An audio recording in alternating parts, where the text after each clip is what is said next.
Bem-vindas, bem-vindos, bem-vindes à sua Janela Lateral, um cadiquim de inspiração semanal. Um programa da plataforma Multiprosa, iniciativa da CDL-BH, segue a gente nos streams de áudio. E você, o que você vê da sua janela lateral? Fernando Maculan, bem-vindo, obrigado por estar aqui com a gente. Antes de te apresentar aqui, eu quero te pedir um estágio, ver se tem vaga sobrando. Eu quero também, uai! Qualquer coisa, porque, gente, eu nunca vi fazer tanta coisa legal. Tanta coisa linda, criativa, né? Mais relevantes de Minas, do país. Assim, é um prazer estar aqui com você. Obrigado por ceder o seu tempo. Para quem não conhece o Fernando, siga ele, né? O site dele é maravilhoso, e você fica lá horas e horas, né? Mergulhado naqueles múltiplos universos. Além de arquiteto e urbanista, você também faz design de joia, processo criativo, cenografia, evento, além das premiações, não só aqui, não só de arquitetura, como de design, e Hong Kong, Londres. Vai ser difícil resumir isso hoje, esse papo. Obrigado por estar aqui com a gente. Obrigado você, gente. Que delícia esse convite. Feliz. Estou com uma pergunta engatada aqui. Vai, Cláudia, eu já te conheço, pode ir.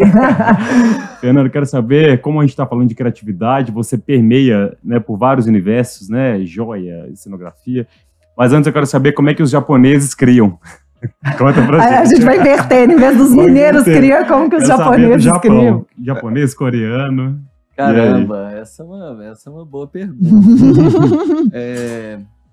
Eu acho que tem uma coisa muito legal que aconteceu depois dessa minha viagem, ou durante, né? Eu estive no Japão entre 2004 e 2005, num período de quase um ano, assim, e foi... Você ficou imerso lá no intercâmbio, né? Fiquei em parte do tempo em Kofu, capital de Yamanashi, que é uma província, né? Um estado irmão de Minas Gerais, e por isso tem um programa de intercâmbio profissional anual para esse destino japonês, mas que é um programa difícil, assim, porque ele é compartilhado para todas as disciplinas. E aí, em 2004, eu tive felicidade de conseguir passar nessa seleção e permaneci um tempo em Kofu, depois um tempo em Tóquio. E quando eu voltei para o Brasil, eu resgatei um material de um concurso de cadeiras, de design de cadeiras, e aconteceu lá nesse período, e que tinha como parte do material, assim, de inspiração para os participantes um texto que falava sobre as manifestações da estética japonesa. Olha que demais. E isso é simplesmente fantástico, porque eram 8 manifestações, né, e que quando você volta a observar as expressões japonesas através da culinária, através das artes, da arquitetura, ou mesmo do modo das pessoas se relacionarem, daquele respeito, de uma distância, de como as coisas se organizam, né? Eles falam de organizações em paralelo, onde não há tanto atrito ou fricção, né?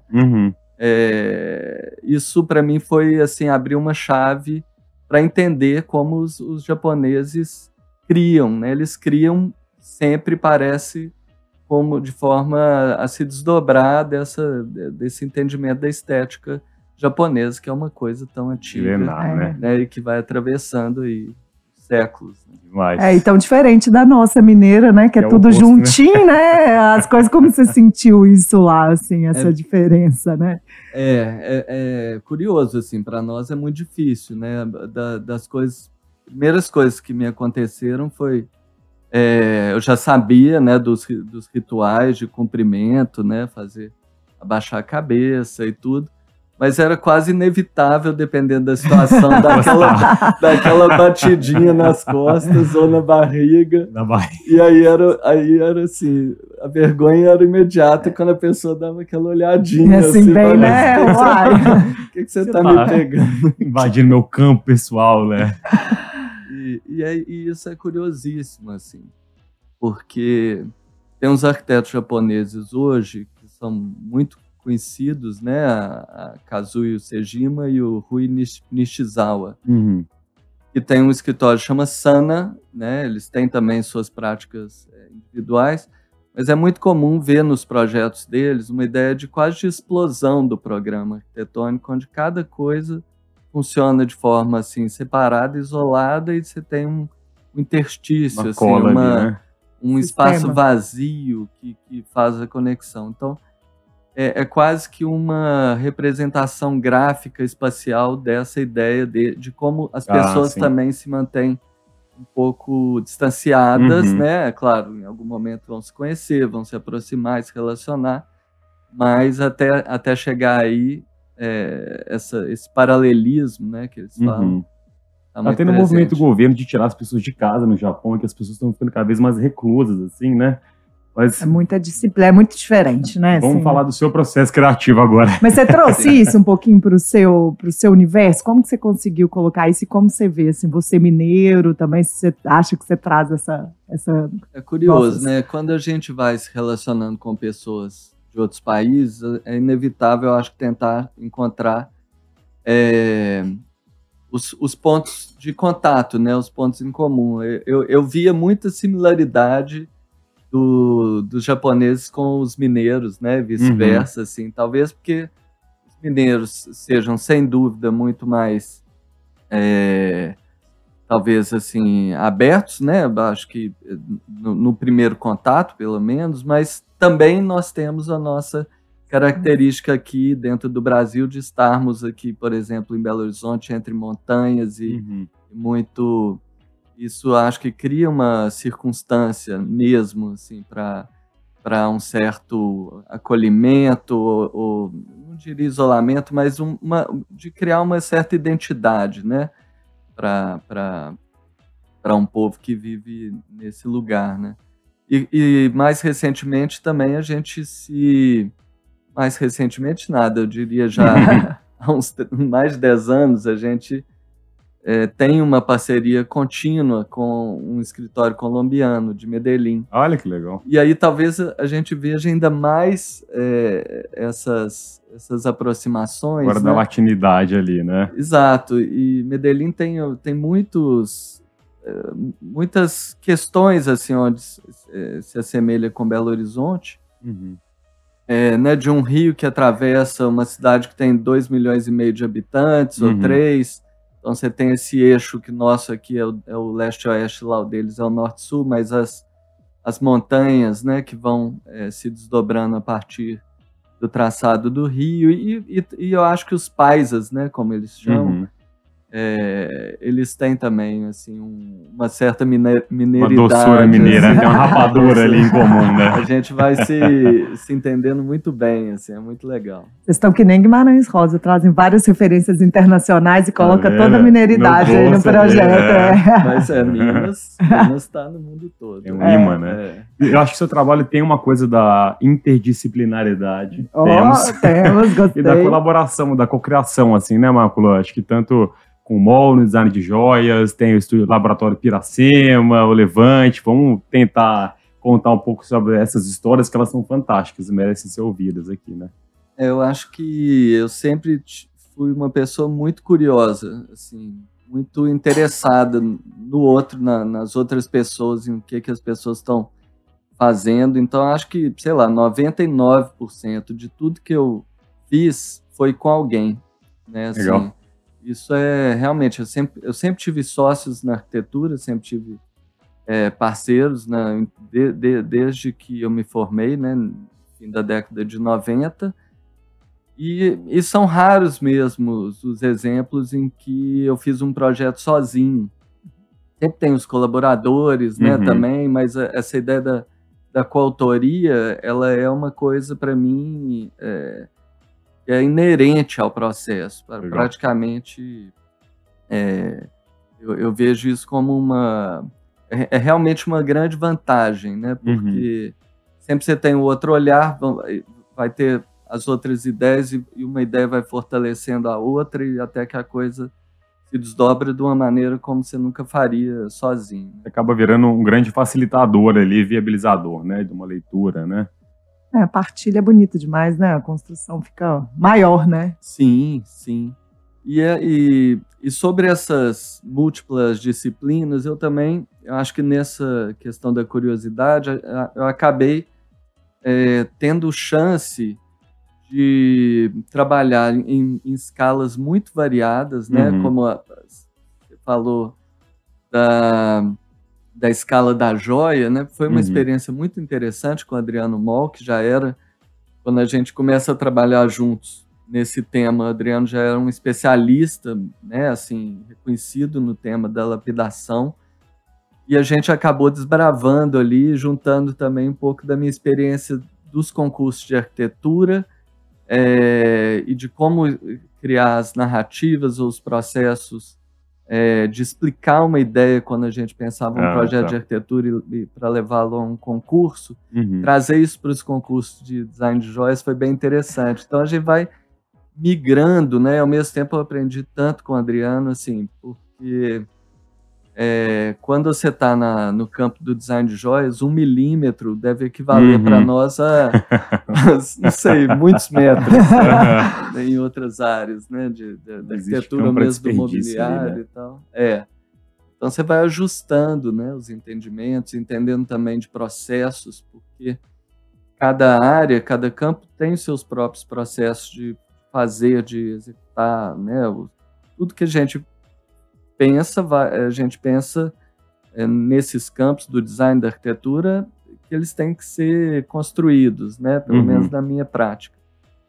E aí, quando você vai trabalhando com várias pessoas diferentes, você vai entendendo como que, para alcançar determinado resultado, você pode ter tantos meios, né, que não são habituais. Por exemplo, no meu campo de atuação prioritário, que é a arquitetura, eu nunca imaginaria conhecer todos os meios que estão envolvidos no design de joias ou na cenografia, que foi algo que eu vim trabalhar, né, depois com o Paulo Pederneiras e entender como ele pensa, como que ele imagina, os recursos que estão por trás, toda a equipe que vem junto trabalhando. Outro criativo maravilhoso, né? Aí, mineiro, né? Que vocês fazem trabalhos lindos aí. Uma alegria. E ele te ajuda também, vocês colaboram em projetos arquitetônicos também, né?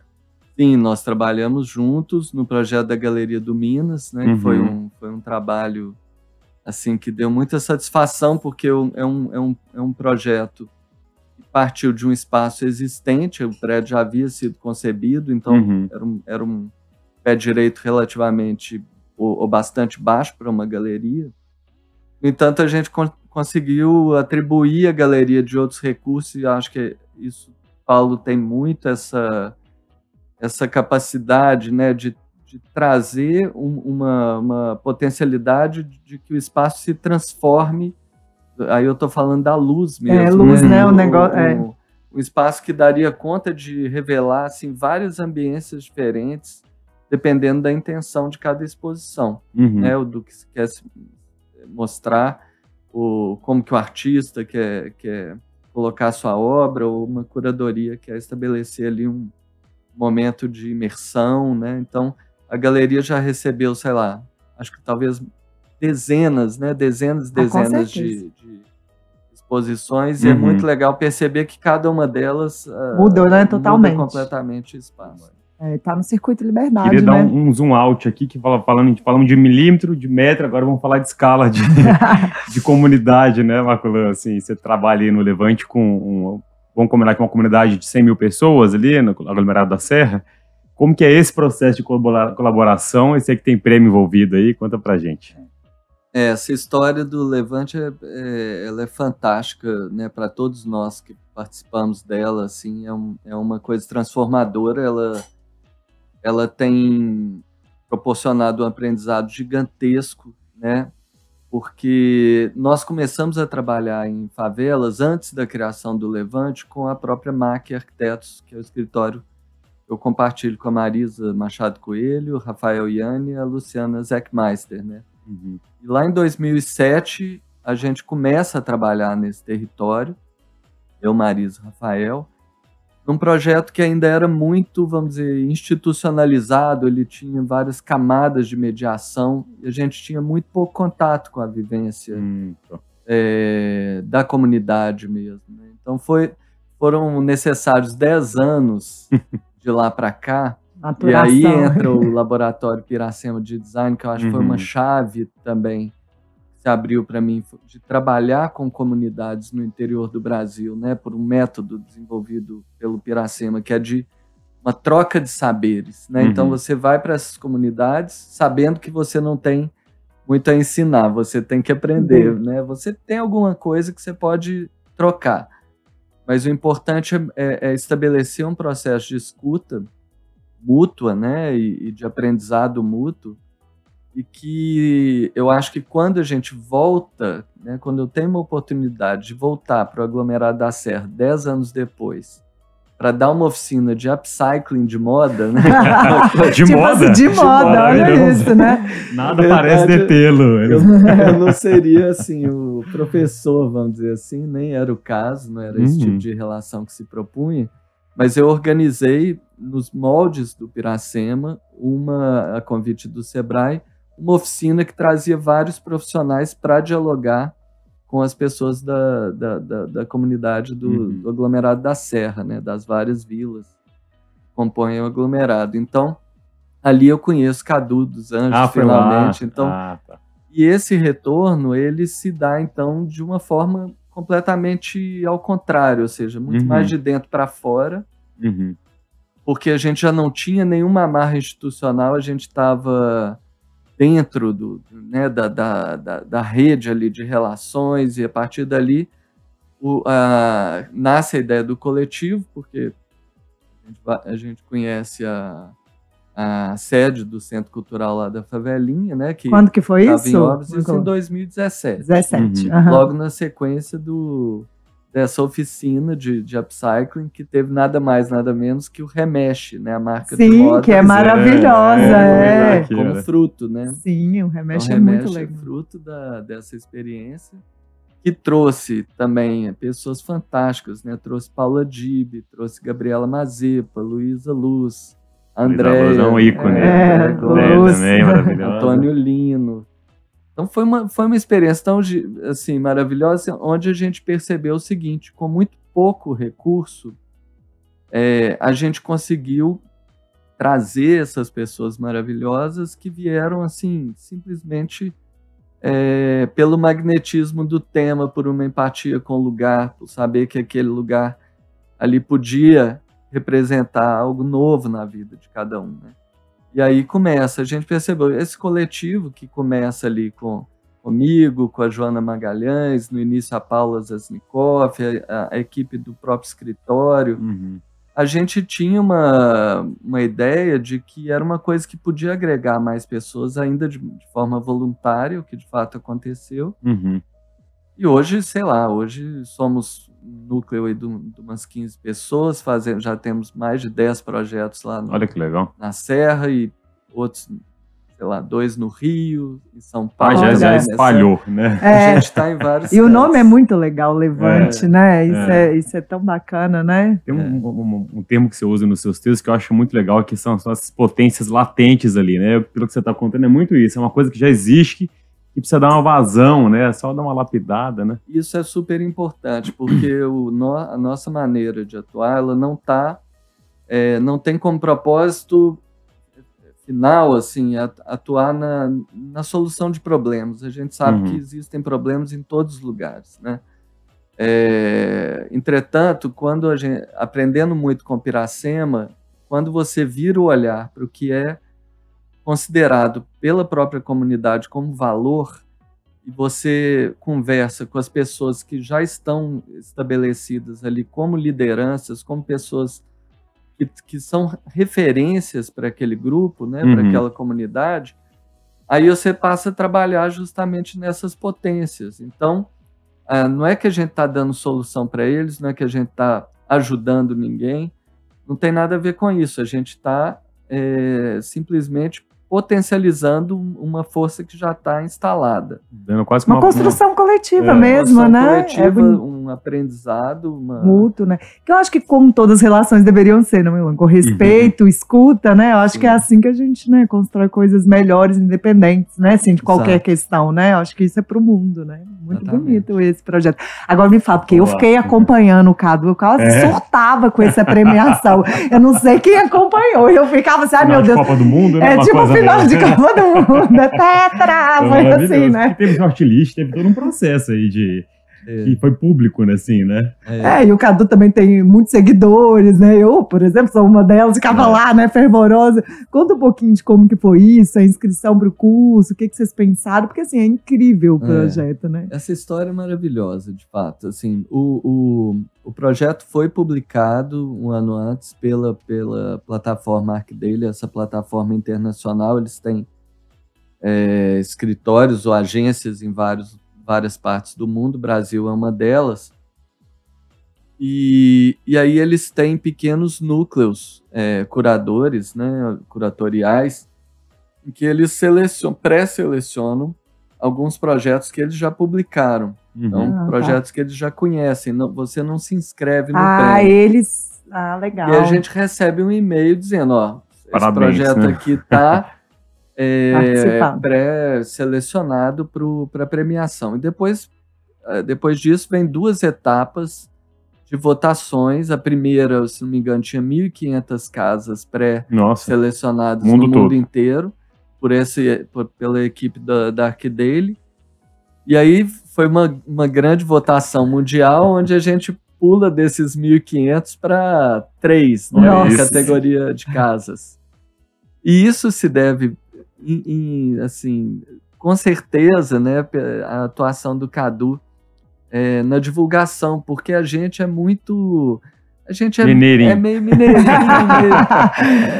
A gente recebe uma notícia dessa e começa a comunicar, ou põe uma notícia Ele tem uma vazão de público, de comunidade também, né? E o que foi incrível é que o Cadu, na verdade, a gente havia sido, inclusive, selecionado como uma outra casa. Eu tinha feito uma casa em Ouro Preto, que tinha também no ano anterior recebido muita visibilidade, assim, foi selecionada entre, sei lá, 100 melhores obras mundiais por essa mesma plataforma e tal. E foram as 2 casas que estavam ali na seleção. Mas... 2 de 3? Não. Das 1.500. Tá.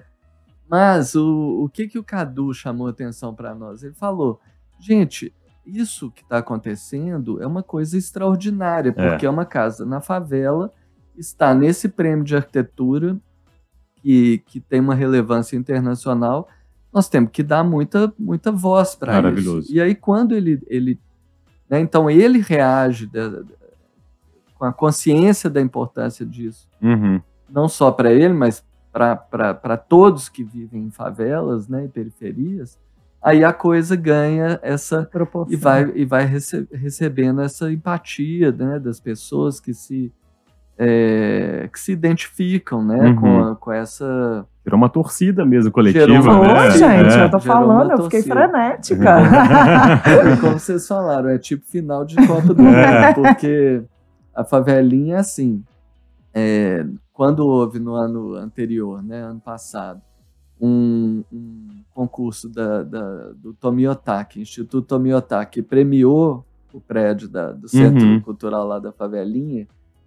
A gente foi para um galpão lá da Serra, tinha, sei lá, rolou uma balada. Mais de 100 pessoas e assistindo o filme, gente. transmitindo em tempo real, assim, é o resultado. Gente, foi um foguetório, foi tipo final de Copa do Mundo. Mas tem que celebrar mesmo, um projeto lindo, né? Celebrar assim, nossa cultura também, nossas conquistas, né? Exatamente. Anda lá. Maravilhoso. Não, você nunca vi. Ele adora falar mais que eu e fica falando para eu falar. Mas, Imaculada, a gente queria, assim, como a gente...